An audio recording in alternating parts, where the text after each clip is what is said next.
Hey everybody, welcome to Always Bored, Never Boring. As anybody who has watched any of my other videos will know, or anybody who has visited my blog and checked out some of my written reviews, I'm a big fan of Games Workshop products. I love their miniatures and I'm really digging a lot of the new games and things. So before Christmas I obviously purchased a copy of Necromunda Underhive when that came out, and so one of the things that is sort of the general buzz that I've been picking up is that people are saying that the miniatures are quite complicated. There's lots of little bits, and they're not wrong, to be honest. Games Workshop are miles, in my opinion, in my humble opinion, Games Workshop are miles ahead of everybody else when it comes to miniature production. They really know what they're doing with plastic kits and stuff.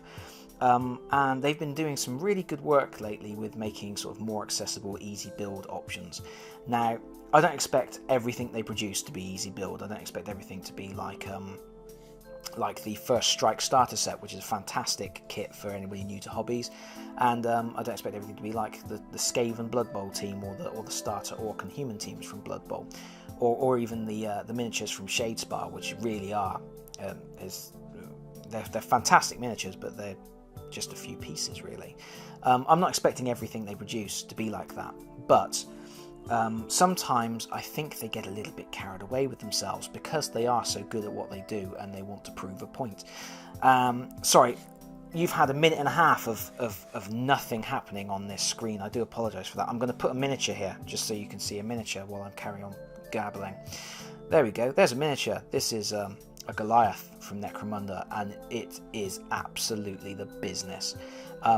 This is exactly my point. Games Workshop really know what they're doing. These miniatures are so finely detailed.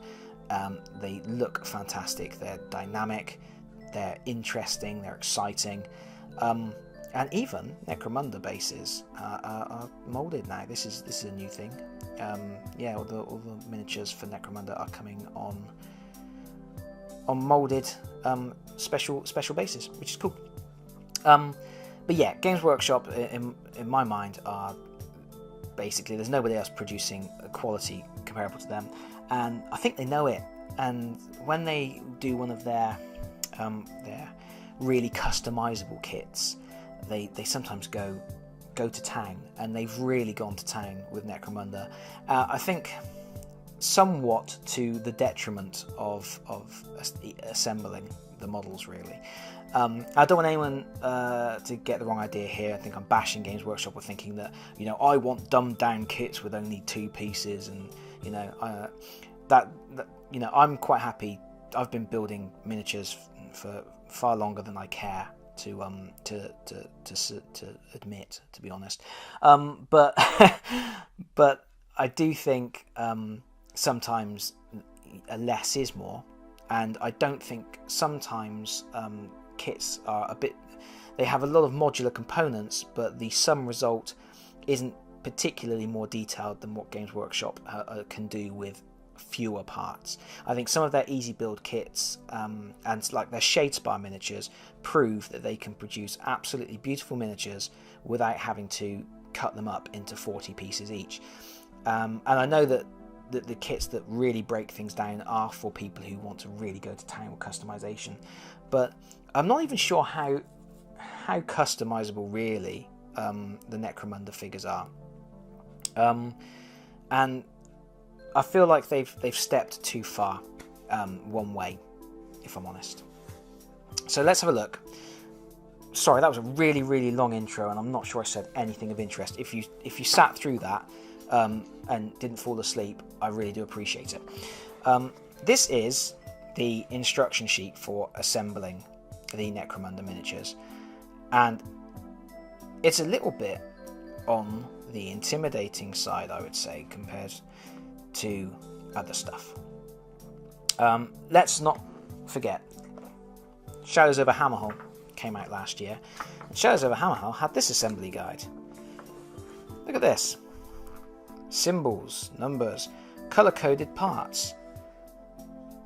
It shows you where to put the glue on the blooming models. It shows you what base size to use.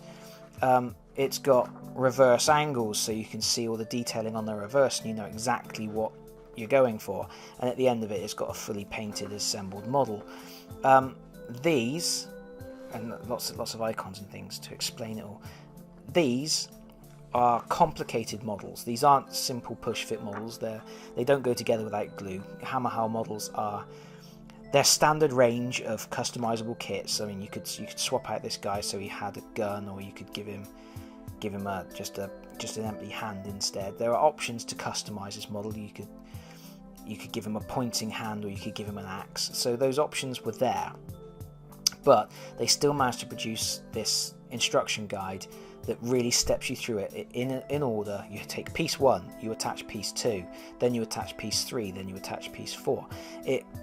It's sequenced. There's symbols to show you which bits are optional, and then for Necromunda, they just didn't blooming bother. You've got this model here. This is the one I've just been showing you on camera. Bone Snapper. Now, you don't have to build the models the way they suggest in the guide. This is kind of the game includes pre-generated characters, and if you want to use those pre-generated characters, then you follow this assembly guide. Otherwise, you can go your merry way and do your own thing. But anyway, so these are the parts to build Bone Snapper. It doesn't really sort of give you a specific order to do things. It doesn't even show you what base to put him on, and in fact there are 2 different size bases in this game. Orlok bases are bigger than Escher bases. This diagram, or this photograph, is the only evidence on the assembly guide that you need to use the bigger bases for the Goliath. So that's something to watch out for if you're assembling these. You will have 2 different size bases. Use the bigger ones for the bigger dudes. Anyway, so it shows you how to assemble that, and then it's got these little boxes that have alternatives to create Rourke. So what you've basically got there is the same body, the same leg, and then they've given you an option to change. This is crazy.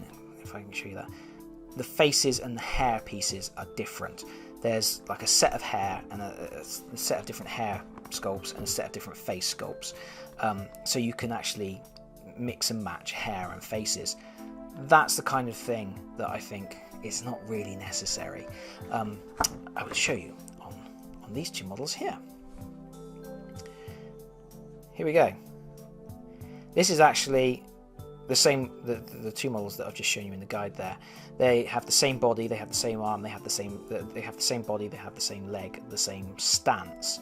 So you can see if you look at their bodies, they have the same stance. They also have exactly the same hairstyle, but their faces are different. Now, trust me, those are different faces. But are they different enough to have warranted the extra effort to have to fiddle about with a tiny little, I mean, we are talking very, very small face piece and a very, very small hair piece. I gave them the same hair, but they have different faces. And from the side, I mean, really, could you tell that those were different faces from the side? Maybe up this close, as close as I am to the camera, but from back here? And you can still also see that it's the same basic framework. It's the same stance, it's the same body. The only real difference is this guy's got his arms forwards to hold the stubber, this guy's holding a grenade, and he's holding his gun outright. So, was it worth that many components? The different chest plate, which has a different number of studs on it, but is otherwise the same shape and size. Was it worth that number of components? I'm all for having lots of customizing options, but I'm just not sure that in this case. I think they could have done the heads all in one piece, and I don't think they've necessarily created a different enough, unique enough looking model, really, if I'm honest. But that's just me. But it does get a little bit sillier than that. There is an infamous. Here's Gull Shank. Get up nice and close. Give him a shot. you may just be able to tell in that picture that he has something in his mouth. That something is a cigar. That cigar there, which has to go into his mouth separately. There's a little hole in his mouth for putting that cigar in. That's just nonsense. I'm sure they could have moulded that onto his face. There's no reason for it not to be. And it's a bit of silliness. Yeah. Otherwise, I mean, again, you get 10 gangers, and there's 5 basic body shapes because it's 2 sprues, 2 identical sprues. So you do have options. You can, like, here's Splitter Korg, and you can see it's the same body, except, you know, he's got the double-handed weapon, he's got the gun and the axe. And then they've got, over here, they've got the same model again, with a different weapon loadout again.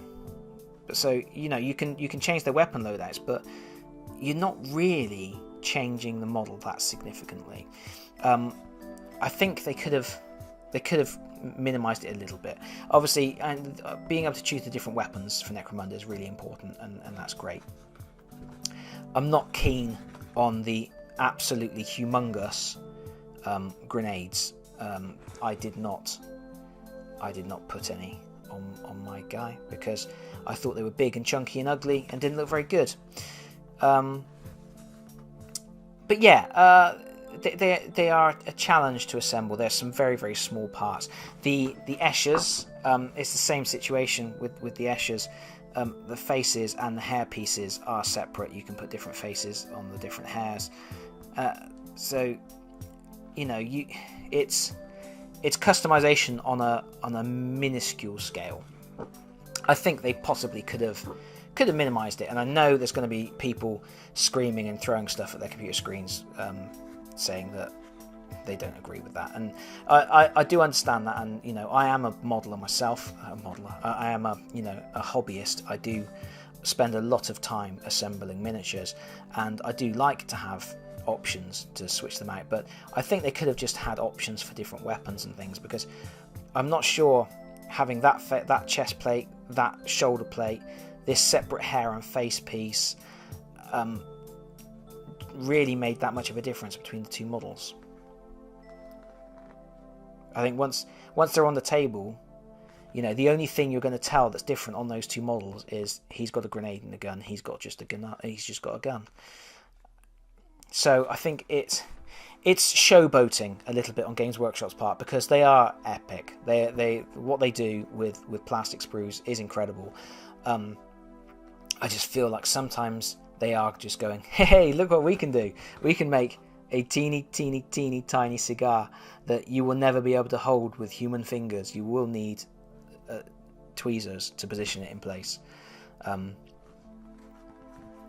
I don't think that's necessary. I think it's a bit much. But there is no arguing. There is no there's no arguing that the results are exceptional. They are worth the effort. Is what I'm going to come down to saying. You know, I'm not even going to say that I wish they were easier to assemble, because for me personally, it doesn't really make a difference. You know, I assemble Shadespire miniatures and I assembled Necromunda miniatures, and it doesn't make a huge deal of difference to me how many pieces they want to come in. But I think it does make it Necromunda slightly more intimidating for people who are just getting into miniatures, and I don't think they've necessarily achieved a level of customization that is worth the effort. Maybe. But then, okay, well, let me know what you guys think in the comments. Tell me I'm wrong, which is fine. I don't mind being told I'm wrong, as long as you don't swear at me. Yeah, let me know what you think. Did anybody have any problems with the Necromunda miniatures? Are they happy with the results? Do they feel like the customization was in the wrong places? You know, perhaps I would have rather seen a few extra weapons on the sprue and a few less hair pieces. I generally think they could have just put, you know, 5 or 6 different head pieces, because those two head pieces they just don't seem different enough to me to have been worth the effort for the extra moulding and sculpting. They could have put an extra gun or something on that bit of the sprue, and that's what I would have rather have seen, an extra weapon option or something. But that's just me personally. And just to reiterate, I don't want to say I'm bad-mouthing the game or anything. Necromunda is great, and I'm not bad-mouthing the quality of the miniatures. I'm just questioning whether this has perhaps gone a little bit too far. If you're going to go to the point where you're treating the hair and the face as two separate items, perhaps they could have done more to make the frames of the body look a little bit more different. I don't know. Whatever. I've talked a long time about Necromunda miniatures, and I'm not sure I've said anything of any worth or relevance. But, who knows? Maybe I have. Stranger things have happened. I'll see you all again soon. Bye-bye for now. Bye.